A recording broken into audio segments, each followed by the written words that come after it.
There's been much contention within the Star Wars fandom over the merits and crimes of The Last Jedi, and one particular choice for the film which has generated such conflict is the scene including the so-called Holdo Manoeuvre. This is the scene in which Vice Admiral Holdo, piloting the Raddus Resistance ship, pulls a kamikaze move and flies at light speed into the pursuing First Order flagship, which was in the process of wiping out all fleeing Resistance craft. The move obliterates the Raddus and splits the First Order ship in two, destroying all other First Order crafts accompanying it. This of course ends the space chase and allows the Resistance to land on the planet Crate. Okay, so why has this relatively brief moment in the film attracted such ire?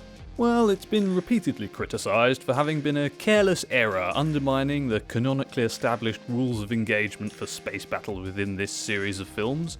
I think it's hard to argue in all earnestness that it doesn't do that, but what if it wasn't so careless? Now we turn to postmodernism in film. This is one example of numerous postmodern moments in the film. Another simple example is the joke of an automated iron slowly descending to grand imperial music before it reaches some space laundry.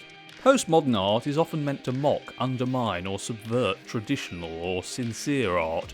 More broadly than in film alone, at one end of the spectrum of intent with such jabs falls humour, the mockery of established tropes, and self-reflective or self-referential commentary on the tropes or structure of the chosen art form or media piece.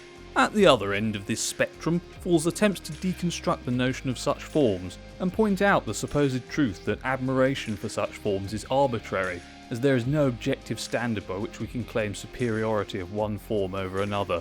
The latter tends to be more prevalent in things like exhibit art pieces, with the former more common in film and television. One intention with the incorporation of postmodernism in art or media is to shine a light on things that could be perceived as flawed or ridiculous, to make them seem ridiculous, and to deconstruct the universe built around them. One of the core tenets, perhaps the core tenet of postmodernism, is the critique of meta-narratives, such as those found in religion, old-fashioned patriotism, or perhaps in the most contemporary sense, a saga of myths with an overarching canon communicated through cinema. Such critique of the traditional meta-narrative intrinsic to Star Wars is prominent in The Last Jedi. The idea of the Jedi being a force for good and the arbiters of peace and justice is not only called into question, but heavily attacked. The biggest past failures of the Jedi are used as a rhetorical weapon to undermine their legacy as a force for good by Luke, when he explains that they created that which destroyed them. Their institutional exclusivity too is derided by Luke, him claiming they have no monopoly on the light, and that to claim with them gone the light is gone is arrogant on their part. Not only this institution is called into question, but so too is the very idea of good guys against bad guys, a fundamental component of the Star Wars canon thus far. When aboard a ship fleeing Canto Bight, Finn finds out the Codebreaker has stolen this ship for their escape.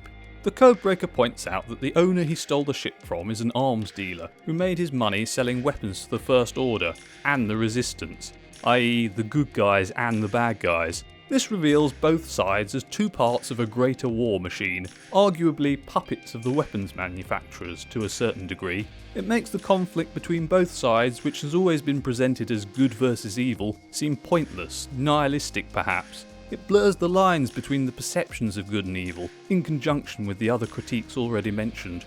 This lightspeed kamikaze move highlights the fact that although every ship, regardless of size, seems to have the ability to travel at light speed, none of them have ever weaponized it like this, in spite of the fact that it's a pretty obvious thing to do to put a craft on autopilot, or put a droid in the cockpit, or even develop lightspeed projectiles to end so many battles so quickly. This scene unmasks how silly it is that such a tactic has never been deployed. The ironing scene mentioned earlier shows that grand music can be played over the top of anything to trick an audience into thinking there is going to be some big reveal at the end of the shot, when really there is nothing but the mundane or silly.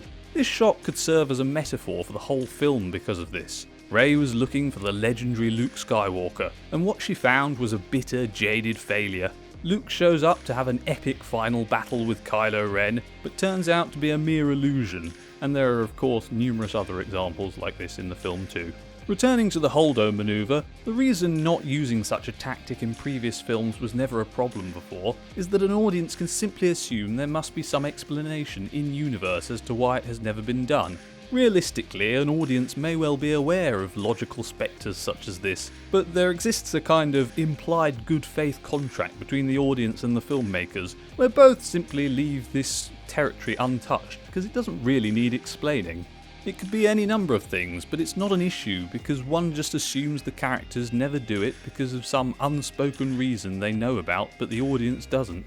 That unspoken theoretical rule has now been stripped away from the canon. In other words, the earth has been salted for future instalments, because now, for every film that comes next, people will be wondering why this manoeuvre is not pulled to end battles, and some contrived reason may be shoehorned in each time, as was the case in The Rise of Skywalker. The manoeuvre from that one film, The Last Jedi, could now always have to be referenced or cemented in the future of Star Wars in some way. Perhaps this was an attempt at ending all the space battles of Star Wars so future directors are forced, no pun intended, to abandon them, change how they happen or show different kinds of fights, or just no space battles at all. Unlikely. Although, as well as a critique of war, another of the main themes of the film is letting the past of the series die, or in fact actively killing it, so something new can result in the future. But what do you think? Do you agree with this analysis? Or do you think this was just a cool scene with no other motives at play? Did you like the scene? Did you like the film? Or have mixed feelings on it? Let me know in the comments below, and subscribe for more videos like this and others about other stuff too. Thanks for watching. See you next time.